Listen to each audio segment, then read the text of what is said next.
ఈరోజు ఉదయాన్నే మా ఆఫీస్కి ఒక కొయ్యదారు వచ్చాడు రా బాబు. వెళ్ళరా బాబు అంటే వెళ్ళడు, వదలరా బాబు అంటే వదలడు. అలాగ పట్టుకొని మమ్మల్ని అస్సలు వదలలేదు. చూడండి మీరే.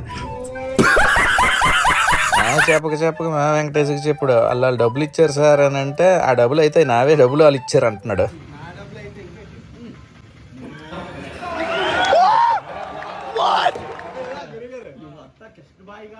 ఎప్పుడు చూసినా ఇదే పనిరా, కొంచెం కూడా బోర్ కొట్టదా? అడిగి ఏం చెప్పాలో తెలియక కృష్ణమాయగడు అని అంటున్నాడు. చాలా పవర్ అయినాడు అన్నాడు.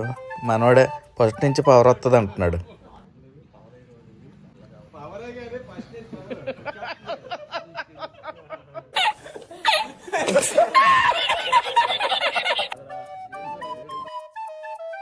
ఎన్ని చెప్పినా ఏం చేసినా మనం ఎలా లొంగకపోయినా ఏదో ఒక దాని మీద పెట్టి ఇప్పుడు ఎలాగైనా ఇంకా వెంకటేష్ పని అయిపోయింది. కానీ ఇప్పుడు మా కిరణ్ కనెక్ట్ అవుతున్నాడు. ఆ కిరణ్ వెంటనే చెప్పాడు, లాస్ట్ టైం వచ్చావు డబ్బులు తీసుకున్నావు, ఏదో అవుతుంది అన్నావు, నాకు ఏదవుతుంది అన్నావు, ఇప్పుడు వరకు నాకు వర్కౌట్ అవ్వలేదు, అలా డబ్బులు ఇచ్చాను కదా, మరి దాని సంగతి ఏంటి చెప్పని ఈడు అడుగుతున్నాడు.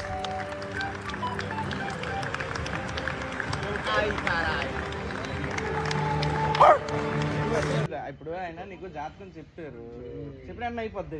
నువ్వు పుట్టగానే పెద్దోడు అయిపోవా, ఆఫీస్ ఎట్టిసావా, ఏది ఇదంతా ఆయన చెప్పాడు అవుద్ది, నాకు లాగాల.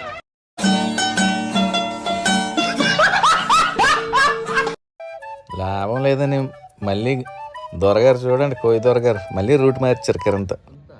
చీడ పురుగులు ఉన్నాయి చూసుకో, చీడ పురుగులతో కూడా స్నేహం తగ్గించు, అర్థమైంది? చీడ జీవులతో స్నేహం మళ్ళీ వేస్తాడు.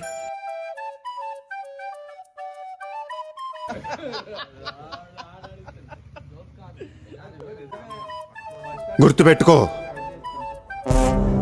నీకంటే తోపెవడు లేడిక్కడ. నీకేదనిపిస్తే వచ్చి కొంచెం ఏదో చూసుకొని చేవల మంది ఏదో కొనుక్కో. చీడ పురుగులు అన్నాడు కదా, అందుకే చీమల మంది కొనుక్కోమన్నాను. లాభం లేదని మళ్ళీ కొత్త ట్రాక్ పెట్టాడు చూడండి. ఏడు వచ్చినా 100 కన్నా నువ్వు అనుకున్నది అవ్వాలంటే నీకు తాయెత్తు ఇస్తాను అన్నాడు. మనోడు అంటాడు ఆల్రెడీ నాకు తాయెత్తు ఉంది అన్నాడు. అందుకే తర్వాత నేను ఇలా అన్నాను. ఆల్రెడీ అమ్మవారి రక్ష ఉంది కదా, మళ్ళీ మీ రక్ష ఆ రక్ష దేవుడు కొట్టుకుంటూ ట్రాఫిక్ జామ్ అయిపోద్ది. ఏం మాట్లాడతావు నువ్వు?